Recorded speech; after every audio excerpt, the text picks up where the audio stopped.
Hey, what's up, guys?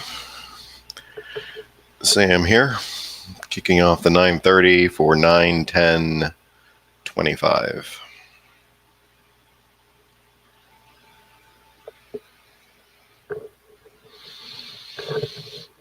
Good to see you. Hope you're having a Oracle kind of day.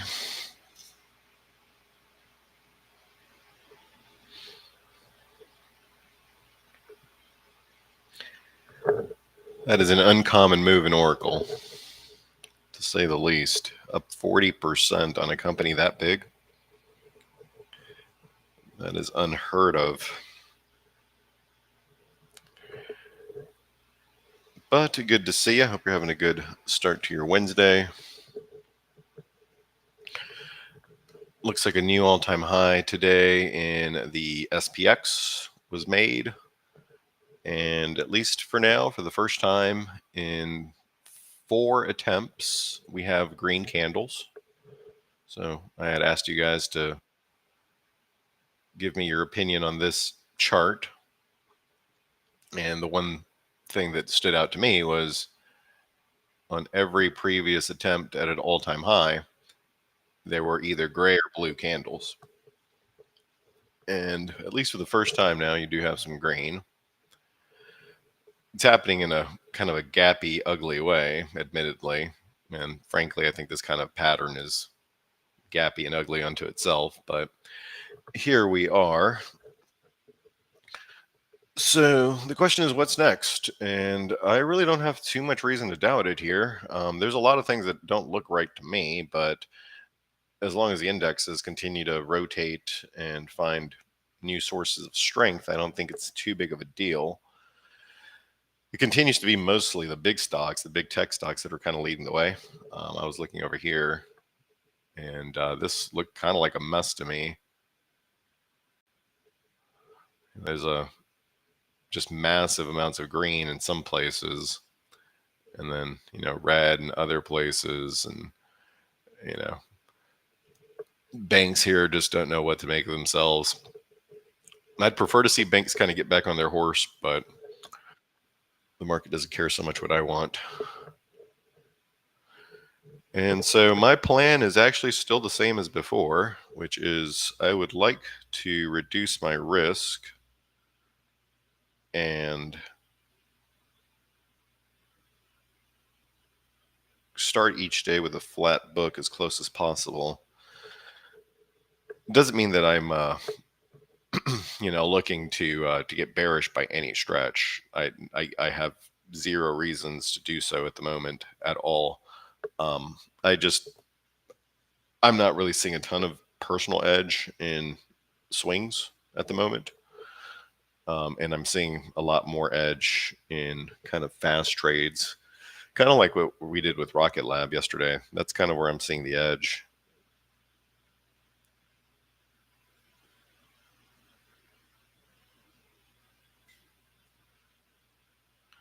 Just a little bang bang kind of action. So let's see.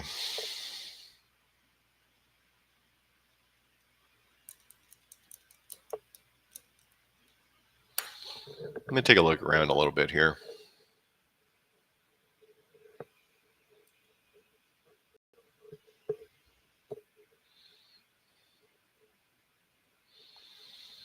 Okay, so this pattern on ARK is interesting, and I'm thinking maybe Tesla would be an interesting way to play it. So I definitely want to look here, at least inside of this ETF, because it is a bull. It kind of has like this pennant thing going on. Nice daily squeeze. Is it the ideal part of the market? Uh, Not really. I mean, if I'm really sticking to what I have been saying, the right part of the market is still the Mag 7, and that has certainly been true. So let's actually start there because that's where I would prefer to trade anyways. Yeah, 100%. Yeah, for sure. So look at this chart. So this is the Mag 7 index. Look at that squeeze. So that immediately tells me where I want to be. And it certainly makes it so that I would like to unload any risk that I have with you. Although we don't have much at this point. All we have is Rocket Lab, which we've already locked in a profit from yesterday. But Rocket Lab is also kind of in that space that I don't want to be in, right? It's in that funky middle ground. And there's a lot of stuff in that funky middle ground that are popping off. You know, I saw Reddit is up huge. But to me, it's just, it lacks edge, right? I want all my ducks to be aligned. And where I see my ducks completely in a line is in the Mag 7 index. So that's probably where I'd like to continue to focus. So if you did hold the last third of Rocket Lab, I have some horrible, bone chilling news to deliver to you. Are you ready for this? Who's ready for some horrible, bone chilling news on Rocket Lab?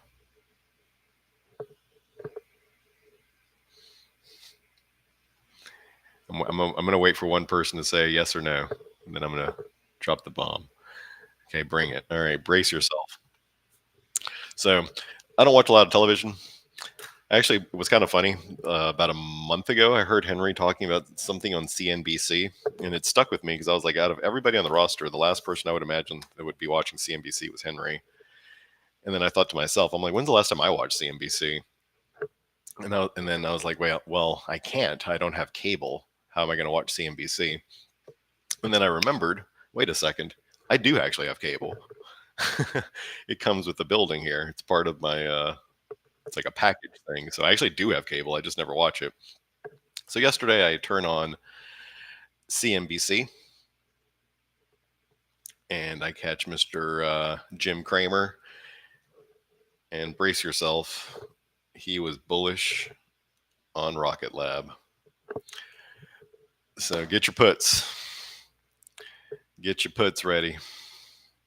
It's game over. Absolutely game over. So let's maybe start there. Now, to my credit, I have actually traded this thing extraordinarily well. I'll pat myself in the back. There was that moment there where I was giving back a good amount of profit, and then I doubled down, and then we sold it for like 40%. But yesterday, look where I bought it. So last time we were in it together, for the bigger trade, I got out here. You can see why it's the 618. It's just been a mother to get through. Once it gets through 48 consistently, I think it goes to 60, to be fair. I do think that this is a rather strong setup. Well, let me rephrase that. It's not strong. It's messy. It's a very explosive setup, but it is messy as hell. So last time we were in it, sold it there. Ended up being a good idea. Yesterday, when I bought it with you, look where we bought it. Very nice. Very nice. And we ended up scaling some out in there. So we were up about 50% on that position. Not too bad. Kept a third, but we've locked in a profit on the trade. And now we just see what's up. But there really isn't anything to see what's up. You can see all in here. It's just dicking around with gray candles and inside bar after inside bar, doji bar, doji bar, doji bar. So this is kind of one of those spots where it's like I would prefer to not be in these types of names because these are battleground stocks essentially. Like these high beta tech stocks are battleground stocks. Basically, it's hedge fund A versus hedge fund B, right? And it especially when it has high short interest. So I prefer not to be in that. There's definitely spots where it's certainly working. Reddit is one of them. I know Danielle got you guys into Galaxy. That one's doing great. To be fair, Ethereum's popping off too, which is helping, but that one's doing well. But I am trying to avoid stuff like this. So if you are watching this one, what I would say is if it gets 2 consecutive daily closes above 48, it's probably ready to go for a bigger move. But is this the same stock right now that I bought yesterday where I bought it? No. I mean, yesterday I bought it within 10 cents of the nut low, right? We bought it there, big up candle, up the rest of the day. Here, I have no read on it, nor really any additional interest. So I'll just hold the last third of the trade. We've locked in a profit on it, so I'm not going to be too upset about that if it stops me out at some point. Next up is Schwab. Yeah, no, the run is over, guys. Once Kramer likes your stock, it's GG's. Call your wife, call your kids, tell them you ain't coming home. So next up is Schwab. There really wasn't much of a play here, so there's not much of a decision to make. It's trading disgustingly. I don't have another word for it. It has these random, just huge drops. Like yesterday, it actually had a massive drop, which actually, in a funny, funky way, actually ended up benefiting my trade because it had this huge drop, right? And then it starts to climb. And then yesterday, it has just out of nowhere, just like this huge drop, which kind of probes the lows here, of course. But by the end of the day, it actually closed green. And the trade was actually up, not because it closed green, but because the IV spiked on whatever the hell this ridiculousness is. The problem is that it just does it every day, right? So down, down, down. There really isn't a lot to do with this one. There's not a lot of decisions to make just because, I bought it right before financials got crushed. So I bought it somewhere in here, or I had bought it. Well, let's just say there, it doesn't matter. So it went free diving. So I'll give this one another day or so, but this one's probably going to be a loss.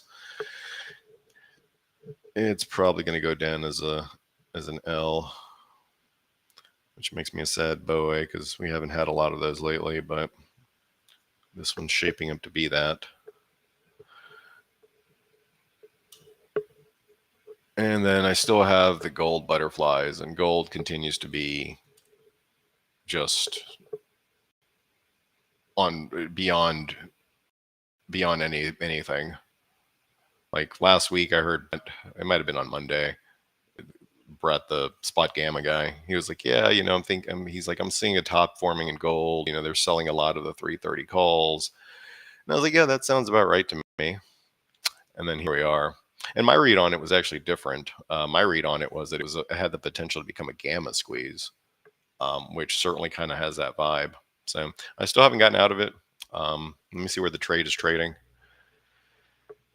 It's going for 220 right now. So we got in at we're in at 160. So I'm like 40% gain, I suppose. It's kind of lame. If you did not break the trade apart, if you did not make the adjustment on the upper wing, you have nothing to worry about. You'll make 5. So you're in at 2, you'll make 5. If you did make the adjustment, which making the adjustment has ruined my sleep quality, I will admit that.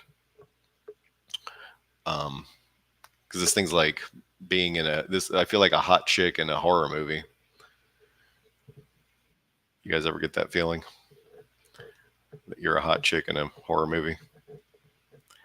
So I feel like a hot chick in a horror movie where I just have like this monster that cannot be killed chasing me every minute of the day, which is gold. But we do need it lower in order for the butterflies to make, to start profiting. I haven't made any adjustments. As it sits right now, it's going for 220. You're in at 160. If you want out, please take the out. And I think that's it. That's all we have left. So Schwab is dead money. At least it seems that way. Rocket Lab, we already have a profit in that. So we'll just see if it can wake up here. And then gold needs to find someone to sell it because literally nobody wants to sell it. So if I look at the room, this beautiful room that all of you gorgeous people are currently in, and I look at it as an aggregate basket of trades, I'm not entirely sure what I can provide to you that's new, because there's a trade that I like from Danielle that's already out there, and she's doing the butterflies on cues, which I like. I probably would have broken a wing if I could make any adjustment, but in general, I like her flies. So let me actually search her alerts because I want to see when it came out. So I type in Danielle.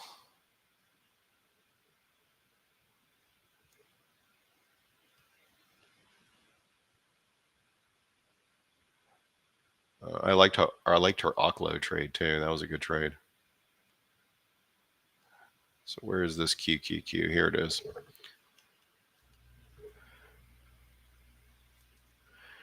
Okay. That trade's perfect. I like it a lot. Oh, she did break the wing.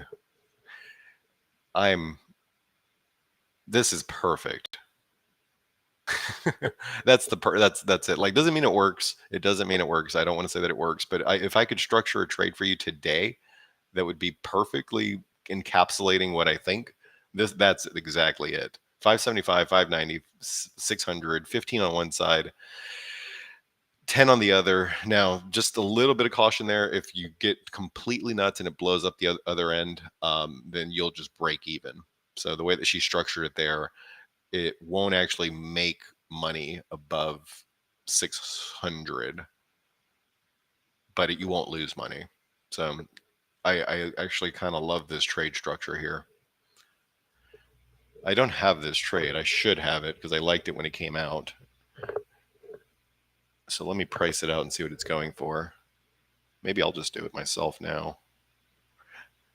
Actually, I would probably move up the strikes if I were to do it.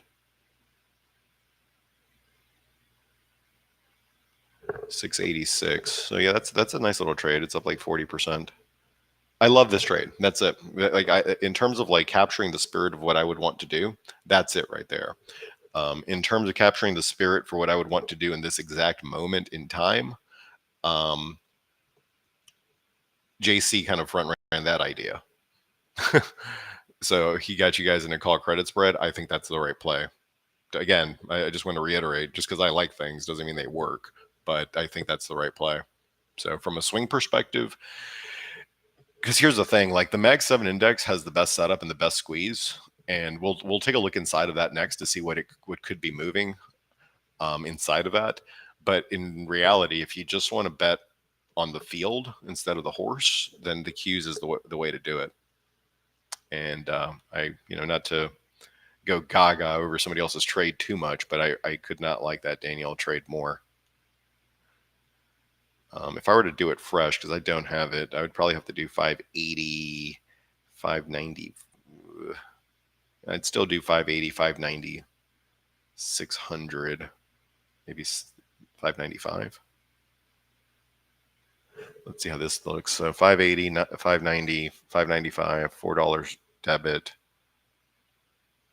You actually do make money on this one if it blows past.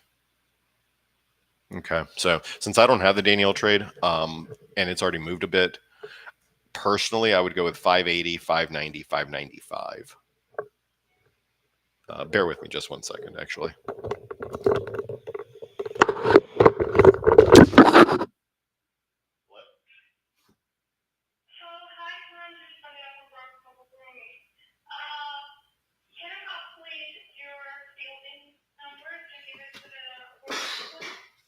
Yes, the building is building one, and it's apartment 1210. But I'm gonna have my mom will go downstairs and she can meet him in the courtyard. Okay, so I need to parking the right? Yes, you can park in there's a large area where you can park in the parking lot. It's an apartment. Okay. Okay. Do you know how? He's already there. Yeah. Okay. Well, let me call my mom and tell her to go outside, and then she'll bring the camera. Sure, no problem. Okay. Thank you. Okay. Bye. Thank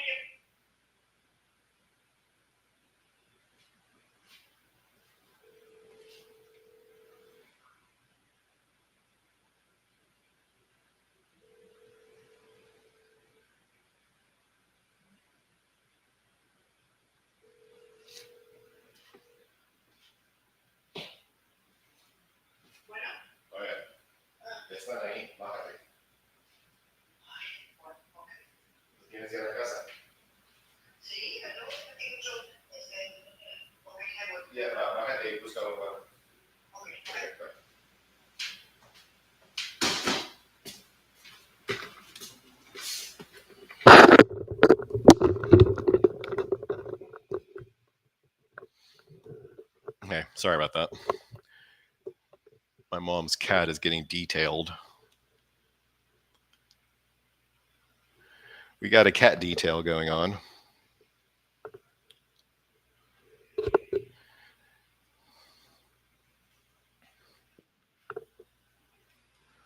Yeah, I called a mobile cat detailer for her. Actually, before we continue here, regardless of how your day is going, let's say that you're having a bad day, although I hope you're not. Check out the face of this guy who's having a really bad day. So that's him. His name is Colt, and he's never had a bad day in his life until today, where he's going to be he's going to have his first bath in 12 years. I'm sure he's going to be a happy boy. All right, so where were we? Oh yeah, I was going gaga over Danielle's trade. 580, 590, 595.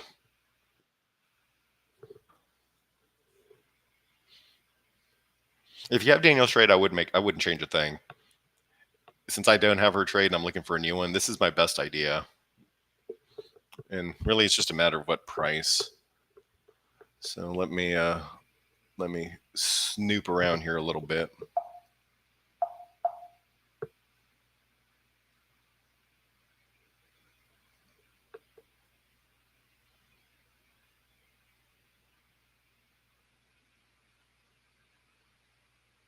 I mean, I would have to get it $2 cheaper than this. So 15 delta on this trade. It's going for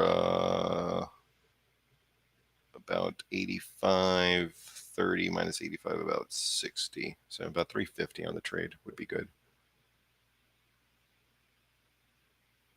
Okay, I'm going to bid this at 350. I'll just type it up in the chat. 580, 590, 595. September 19, call fly. Bidding $3.50. Although I wouldn't mind paying a little bit more. Certainly. But I'll bid it at 350. Basically just looking to buy the top of the range. I'll leave that good till cancel too. Just in case something funky happens tomorrow.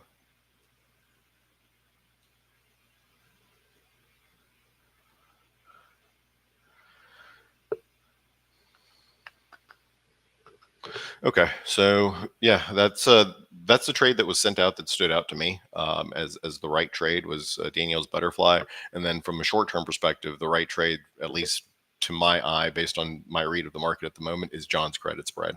I think that one looks pretty good. So then the question is, well, what new can I give you? And let's maybe speed it up here and see what I can find. So because the Mag 7 are kind of where I personally would want to focus based on the Mag 7 daily index squeeze,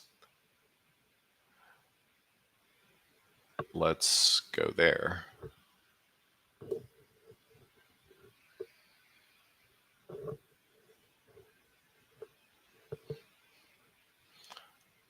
So Netflix has a squeeze. The other ones don't appear to.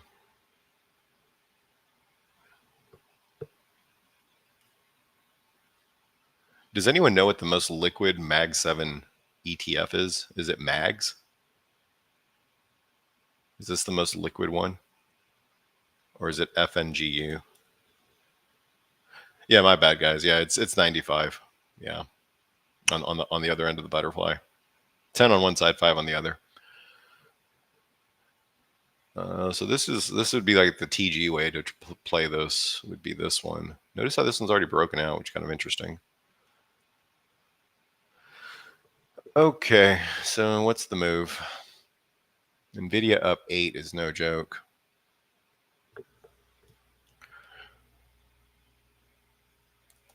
NVIDIA.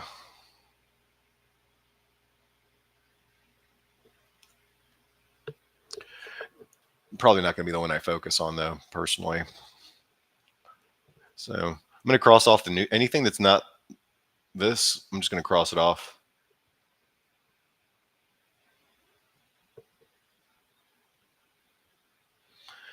Avgo, I have no idea how to trade Avgo other than close your eyes and buy it.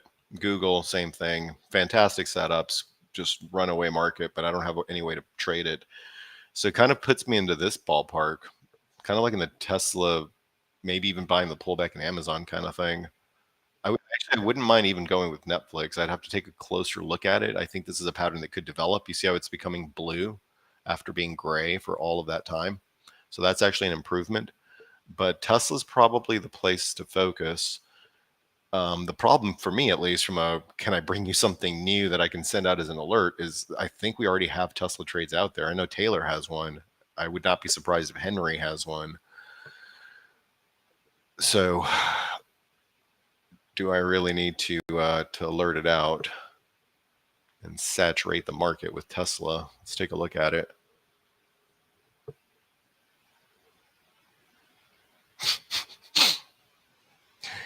My mom's like, he's not fat. And then somebody saw him that had never seen him before. And they were like, is that a girl? And is she pregnant? I'm like, no, he's a boy and he's just fat.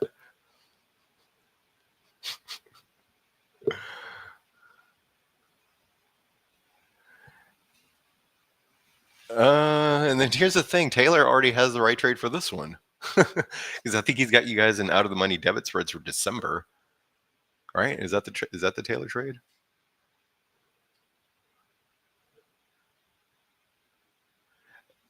You haven't? No, you October. Okay, yeah, no. If you're not calling him a fat cat, that's probably just this is a good angle for him. I'll find a picture of him some other time. So Taylor's already got you in the October call debit spread out of the money, which is the right play, which is absolutely the right play. So, what new can I bring you other than cat pictures and confirmation of existing trades? I love that the IV there is 7. That really works well with the idea that he's doing with the out of the money debit spread. Weekly chart starting to go dark green, weekly squeeze. I'm going to bid on some of this as well. I'm going to buy this 50% retracement. So it's about $3 lower. That's where I want to buy it. So let me see what I can do here on Tesla. Because I don't mind buying like that QQQ, but I'm doing it lower, right? It's going for 390. I'm bidding 350. With Tesla, I think the right price, at least kind of to my eye here, is probably this 50% level that it couldn't get above, that it's now trying to get above. So basically, previous resistance, 51, becomes support, ideally. So I'm trying to buy the pullback to there. That would be about, let's say, $4 just to round it out. So then what's the play? Go to October. I love that. Probably sell the 400 and buy the 380. How about the 370? 370 is 777. That's a good number. 380 is 457. I think I go with a 30 wide. I'm just talking this out loud. I'll type it in the chat as well. But again, if you're already in Taylor's trade, that's essentially what I'm doing. Taylor, if you're listening, would you mind telling me your strikes on your Tesla? Because I'm looking at 370, 400. So I'd be curious. I'd be curious if you have the same trade, or if anybody knows 360, 370. Okay, that's a little small for you.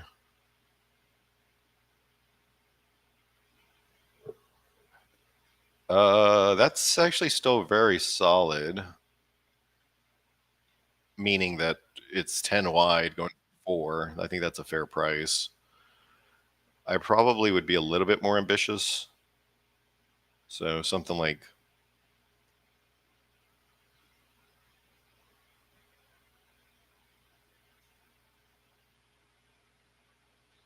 Yeah, I'm going to do 370, 400.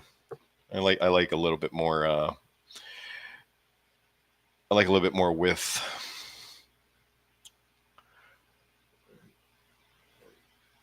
That is what she said. So I'm going to bid this at 7. I think that's about right. So I'm doing. Looks like we got Theodore in the house as well.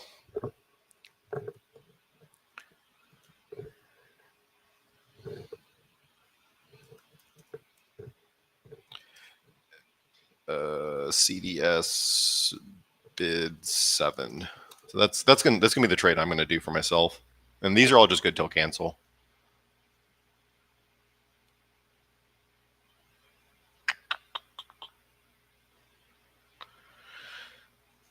Okay. All right. So we got about 20 minutes left. Let's run a quick scan just to see if there's anything immediately decent.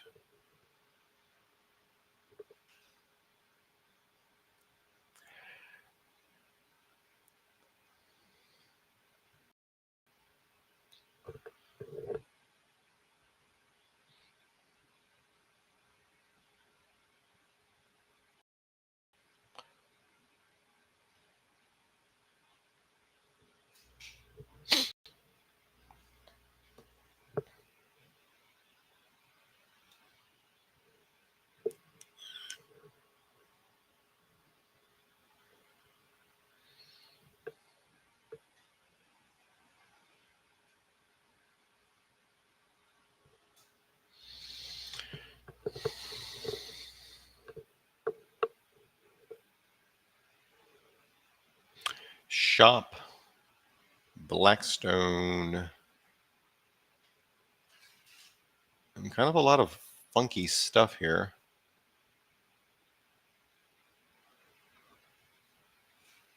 I wouldn't mind buying IWM for the CPI. That's maybe a new idea I could go with.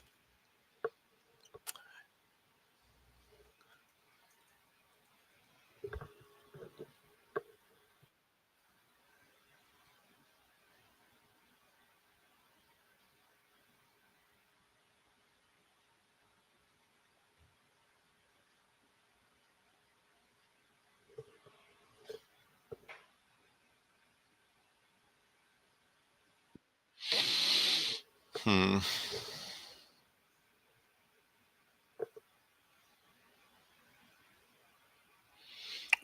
Um, I think this is kind of in the buy zone right now.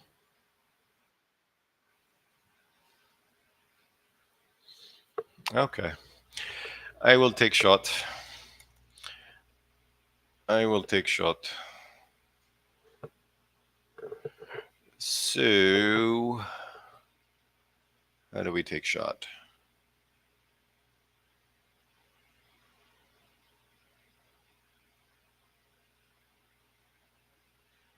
Let me come up with an idea on this one because this one actually is right in the buy zone. And if CPI tomorrow is cold, and they've been cooking every number possible, so it's almost guaranteed it's going to be cold, then this is probably not a bad idea. But let me see if I can do it kind of in a smart way.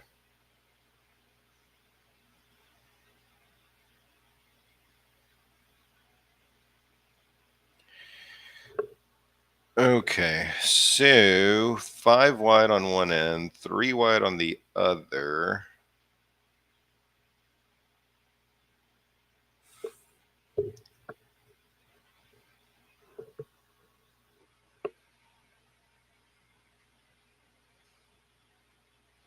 All right, I'll go with this. Let me type it up and I'll get it sent out. So let's see if they'll play with me at 180. Surely, right? So I'm doing a butterfly here on it. I'm doing the 235, 240, 240. Wow, that was a lot of blah.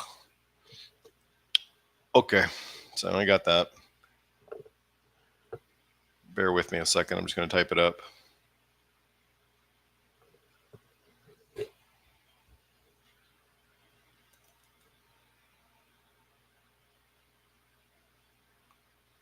Basically, the idea is to get long IWM until Friday based on the hourly squeeze. Just looking for a quick pop.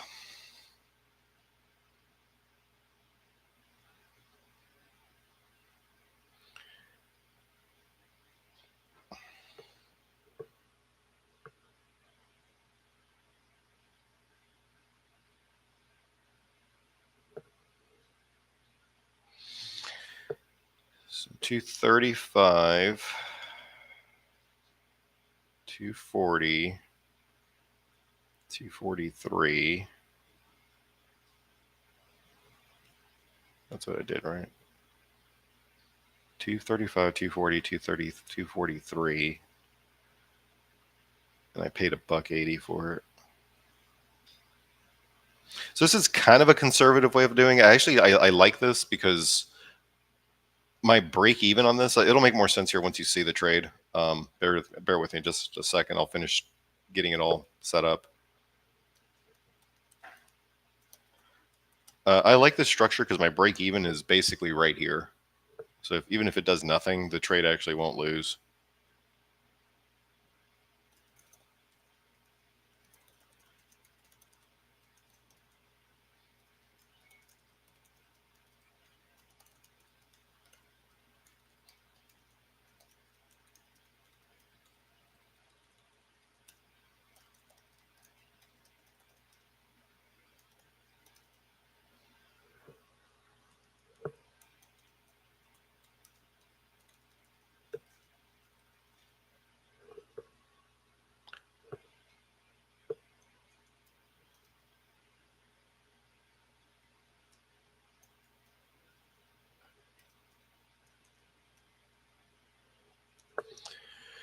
Okay.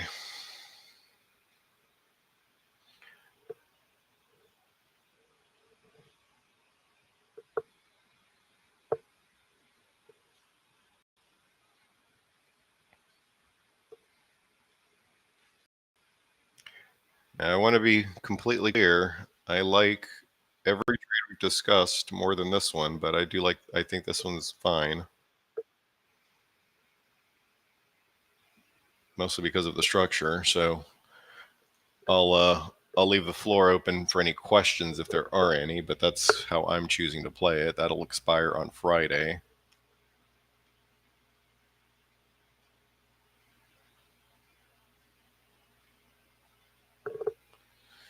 No questions. Okay, cool.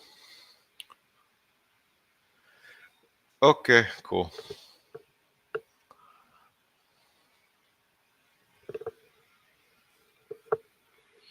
I'm going to go through the chat here, and then we'll see if you have time for anything else.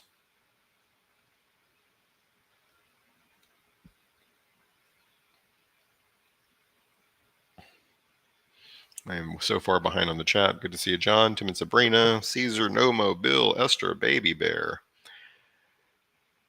How long are you going to be a baby bear for? Will you ever become a big bear? Basant and Bill, Mitch, you were debating earnings on Rubrik and Oracle. You passed on Rubrik and you went small on Oracle. You know what's funny is I was going to play Rubrik too because I kind of like the setup. I thought it looked a lot like ALAB. And then I saw Henry got out of his Rubrik and I was like, you know what? I'm not going to play it. So I ended up selling mine. Probably a good idea there. To be fair, though, I think I probably would have been okay because I was going to buy 100 shares of this and I had a $110 price target. And in the after hours, it definitely hit 110. I did see that. This is kind of gross. So yeah, good job dodging that bullet. Good to see you, Zane.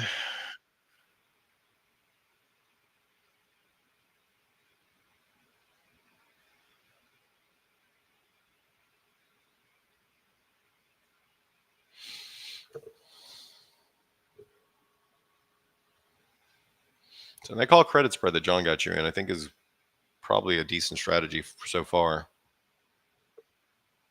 Because the thing is, I don't know if it's weak enough to get a gap fill. I think that would be a little bit of a stretch. Ideally not. I don't think you don't need a collapse of your credit spread to pay out. You just need basically more of this. But the candles here you can see are starting to degrade.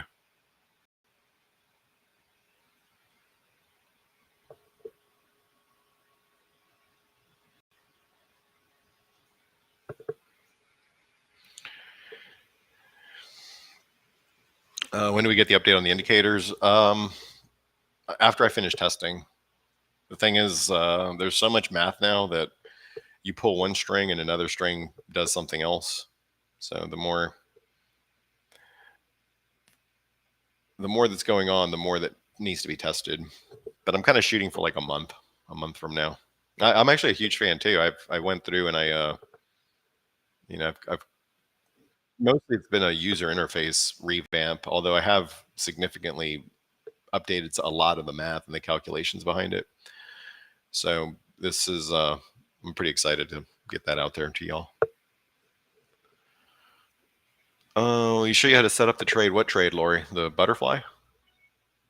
The Danielle butterfly? Or yeah, I mean, if you're using toss, what you typically just do is go to your center strike, go to your options chain, go to the center strike, and then just right click and click on buy butterfly, and it automatically kind of sets it up for you.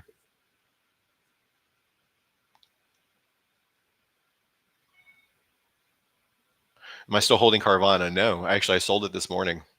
I sold the last bit of my because I sold that I had with you guys, but this was something that was gnawing at me because I was like, and this one in Rocket Lab, although with Rocket Lab we've already ensured a profit from the move yesterday, so we don't have really too much to worry about there. But this is not the stuff I want to be in, right? I recognize that it looks okay, but this is just not the stuff. I really, really want to re-emphasize this very strongly, and feel free to push back on it. The barbell, right? I think we've seen it very, very much play out, and that is Mag 7 and then IWM. And I want to avoid everything in the middle, and Carvana is right smack in the middle. So actually, I guess I got lucky because I sold it when it was up 5 this morning, and it wasn't easy because I was looking at it. I was like, well, it's going to go now. But I was like, you know what? I just have to follow my plan. So I actually sold this morning at a profit when it was up 5.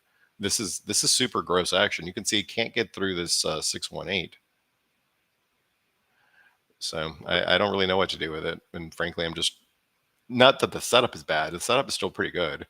The problem is that it doesn't land in the part of the market that I want to be exposed to.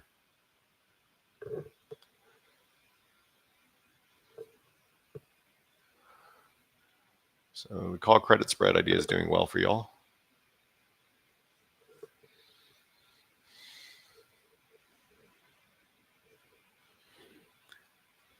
Darren, do you have to create the butterfly manually? Well, I don't use TradeStation. You can make them manually. If you're using Toss, you can do them automatically. Typically, with a lot of platforms, they'll either give you kind of an option. So like on Tasty, there's a menu at the top that says butterfly. If you click that, it'll automatically kind of give you the structure, and then you just set up the the expiration and the wings or the strikes. With Tasty, you just right click and say buy butterfly.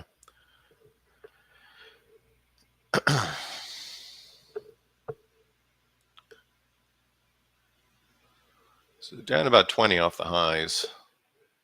Let's go back here and check on all this stuff.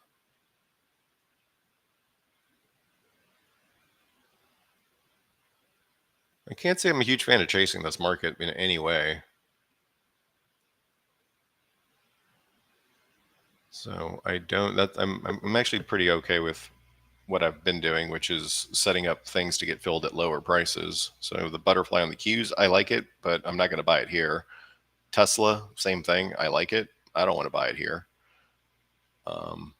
IWM, I was willing to buy it here just because it's got 2 days till expiration and it has an hourly squeeze and it's red on the day. And my structure on the trade doesn't demand that it goes straight up. So I was okay with that. Rocket Lab went green for about a nanosecond, then remembered it was Rocket Lab. So yeah, I mean, it's more of the same, where the indexes are pretty quiet. You don't usually want to short a quiet market. There's a lot of churning under the surface, but if they're going to keep the thing propped up, it really does have to start with the mags, because you can't do all this BS rotation stuff and then. So here's a great example of what I mean by that. You see the the QQQE here, you see how it's down on a day where the Qs are actually up, and it's a meaningful down day, right? You see how it's down 1% almost, and you see how much worse it looks than everything else. This tells you very strongly, like I've been saying this in every Friday video for the last like 2 or 3 weeks. This tells you extremely strongly to avoid things that are not the mags in tech. Now, of course, there are spots, right? Like Weave, but CoreWeave's traded like garbage for a long time now. So yeah, it's up $20, but it's been garbage for a while.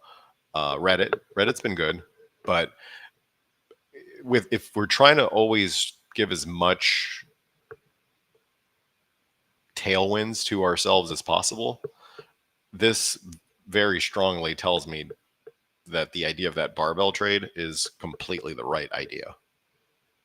Does this make sense as to why? This is like probably the most important thing that we're going to talk about in this session. Does it make sense as to why this is? Somebody let me know. There's 100 of you in here. I know at least one of you has a question on why I'm saying this on this particular ticker. And actually, Taylor, since you might be listening still, maybe, if you could add the QQQE to the indices here, I think it'd be really helpful to you. So you have the RSP, which is the equal weight S&P, and here you can see it as well. Look at the massive difference between the S&P and the equal weight S&P. So what is this telling you? Basically, it's telling you that if you were to equalize all S&P 500 companies so that Amazon is worth as much as GameStop, right? And I know, I don't even care if GameStop's in the S&P, but let's just go with it in terms of size. So imagine if NVIDIA and GameStop had the exact same effect on the index. That's what this would look like, right? So when you equalize all the companies, it looks kind of like garbage.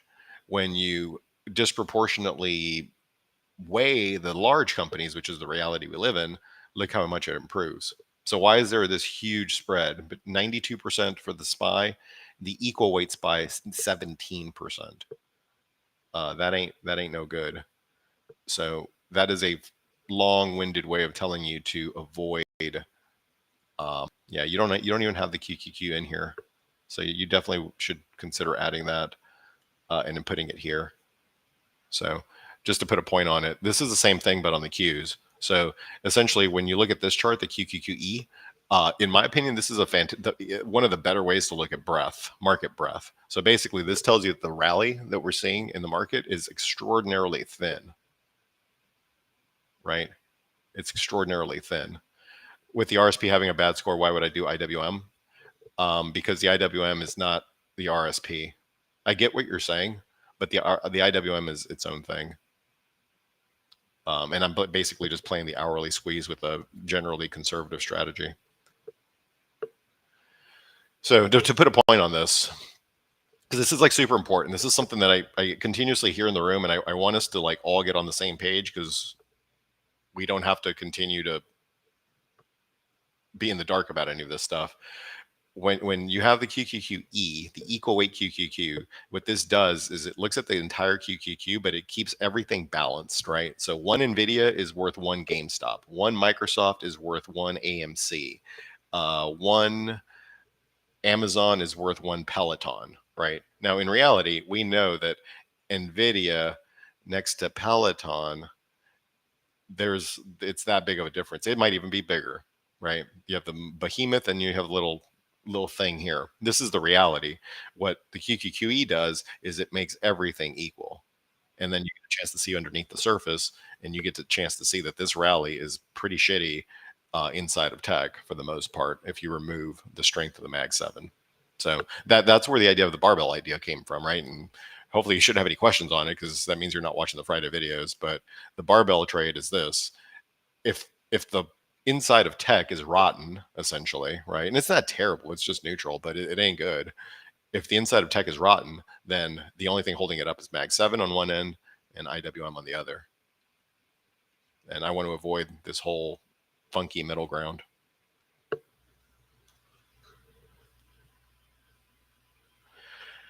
The whole funky middle ground. Why trade Rocket Lab? No, you're completely right. But keep in mind how I traded it. I think that's also incredibly important. We bought the nut low yesterday. Would I be buying this and also not only did we buy the nut low, we laid off 2/3 of our risk that same day, and we're only holding a third to see if it can do anything with a break even stop at this point. So yeah, no, you're completely right. You should not be, in my opinion, should not be trading Rocket Lab. The only reason I traded Rocket Lab is because I had a very nice level down here, and I caught it within 10 cents of the nut low when it was down 4 or 5% yesterday. So we bought it there, we sold some here, and then we sold another third here. So in reality, if you understand what I did there with Rocket Lab, that was a baller ass trade. Like, I didn't get any credit for it. No one will ever message me or pat me on the back for it. But if you get the game, if you get trading, that was actually a pretty baller trade.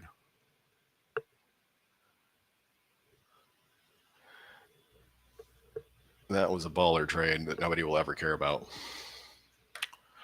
But you're completely right, and your head's in the right place. Don't trade that stuff. Or here's the thing, because like tomorrow Rocket Lab would be up 100, right? But my main point, and that would change nothing as to what I've said. My main point is, if you're trying to get as much edge as possible, that stark difference between the QQQE and the QQQ tells me that there's danger in the middle and there's only opportunity on the ends.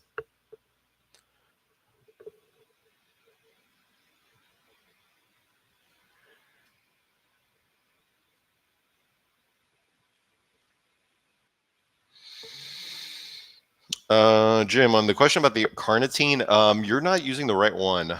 That's not the one I use. I'll show you the one I use before I leave, because there's two different types. The one I use is this one. So this is the only one I can vouch for. I can't vouch for the one that you're mentioning. So if you're looking for the L-carnitine, this is the one I use. It's L-carnitine tartrate. And I take, I'll just be honest with you, I take about 3 times as much as it says to take on the bottle. It's just an amino acid. It's fine. I found no issues with it. The reason I'm bringing it up, one, because somebody mentioned it, but two, we talked about this as being a very good and easy way to shred the belly fat. And I am on my second day of my fast, so we're going to go 5. Okay, folks, that is me time. So I think you guys have the right trade so far for most of what I'm seeing out there, right? The credit spread I think was good. I think the butterfly that Danielle made was good. I think the Taylor trade on Tesla is good. I'm trying to buy both, but at cheaper prices. The IWM trade that I sent out there, we'll see how that one plays out. It's based on the hourly squeeze. It's conservative, so it doesn't actually have to do anything, although it does. And I will let you know if I make any changes to the existing trades. Keep a break stop on Rocket Lab so that no matter what happens, you have profit from yesterday.